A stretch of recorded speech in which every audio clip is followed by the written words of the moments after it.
All right, a little bit of taping here on our vertical stabilizers, and I'm going to be doing the bounty hunter scheme here. And on these vertical tail surfaces, we got the yellow, but there's no decal for that. Like the ventral strakes here, they do have these decals right here, and there's the yellow that we have to kind of color match. So I'm going to be coming in here with Model Air's 71033 yellow ochre. I did spray a spoon, and it looks like a really good color match. So I think that's what we're going to go with for these vertical stabilizers.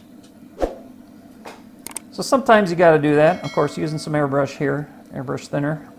Sometimes you got to do that. You got to kind of color match some of your decals so that you can spray a similar color on some of your surfaces.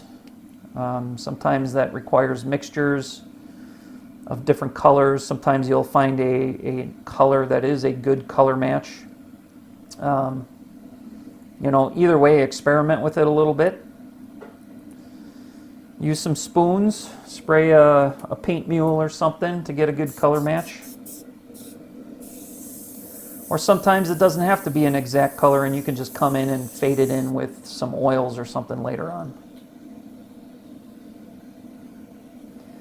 And you know, the tricky part here with the yellow, I'm just going to get a good biting point here on my towel. The tricky part with these yellows is that they just don't typically cover very well. I think maybe if you're going on a white primer or a lighter surface, they'll cover better. But when we're looking at our dark ghost gray here that we've sprayed on our vertical stabilizers, no, I just know it's not going to cover well. And coming in with a nice dusty coat here, I can immediately tell that I'm going to be doing, you know, I don't know, 2, 3, maybe even 4 coats of this yellow just to get some good coverage.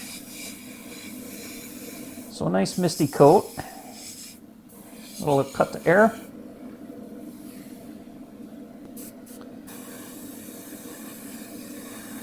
There we go. This is coat number 3. So I'm just going to come in there a little bit thicker this time and see if I can get this completely covered and done.